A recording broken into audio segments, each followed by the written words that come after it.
Prabowo pilih koalisi besar untuk pemerintahan yang kuat. Presiden terpilih Prabowo Subianto menegaskan pentingnya membentuk pemerintahan yang kuat, yang mengharuskannya untuk memilih koalisi yang besar atau sering disebut gemuk. Menurutnya, Indonesia membutuhkan kekuatan politik yang solid agar mampu mengelola negara yang luas dan beragam dengan tantangan yang tak kecil. Prabowo menjelaskan bahwa tanpa pemerintahan yang kuat, akan sulit bagi Indonesia untuk menghadapi berbagai kompleksitas yang ada. Dalam pidato visioner yang disampaikan di acara penutupan BNI Investor Daily Summit 2024 di Jakarta Convention Center pada Rabu 9 Oktober 2024, Prabowo bahkan membandingkan luas wilayah Indonesia dengan daratan Eropa. Menurutnya, Indonesia yang terdiri dari ribuan pulau memiliki luas yang sebanding dengan Eropa yang terdiri dari 27 negara, sehingga dibutuhkan pemerintahan yang kuat untuk mengurus wilayah sebesar ini. Saya ingin membentuk pemerintahan persatuan nasional yang kuat, terpaksa koalisinya besar.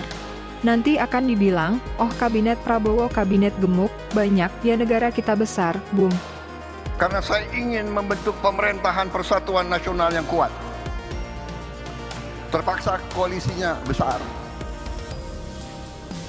Nanti akan dibilang, kabinet Prabowo kabinet gemuk, banyak. Ya negara kita besar, Bung. Negara kita luas sama dengan Eropa.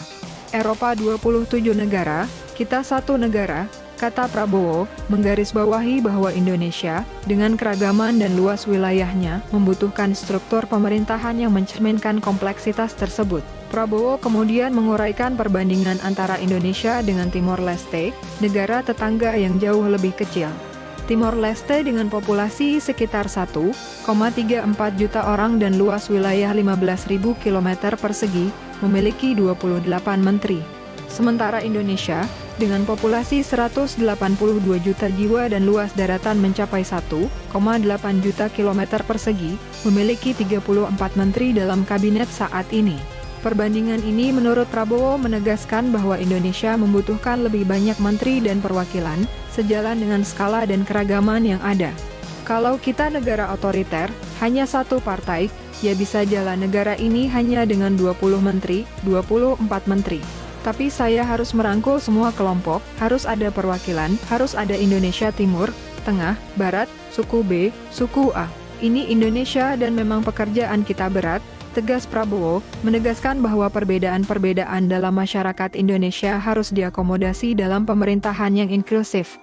Lebih lanjut, Prabowo menegaskan bahwa ia selalu menjunjung tinggi persatuan sejak awal karier politiknya. Baginya, pepatah kuno yang berbunyi 1000 kawan terlalu sedikit dan satu lawan terlalu banyak selalu menjadi prinsip utama yang ia pegang teguh dalam menjalankan kepemimpinan. Prabowo percaya bahwa membangun banyak aliansi adalah kunci untuk menjaga stabilitas dan kekuatan dalam pemerintahan. Bagi Prabowo, persaingan politik adalah hal yang biasa, namun harus ada penghormatan setelah kompetisi selesai.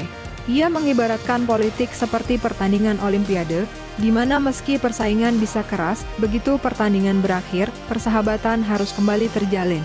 Seperti halnya dalam pertandingan judo yang penuh kekerasan fisik, namun begitu ada pemenang yang dinyatakan, para atlet harus saling menghormati dan bersahabat kembali. Ini jangan hanya di lapangan olahraga, saudara-saudara, ini harus di lapangan sehari-hari, ini harus menjadi budaya politik kita. Bersaing, berbeda, bertanding, begitu selesai, bekerja sama untuk rakyat Indonesia. Pungkas Prabowo, mengajak seluruh elemen bangsa untuk bersatu setelah perbedaan pandangan dan persaingan politik yang terjadi selama proses pemilu.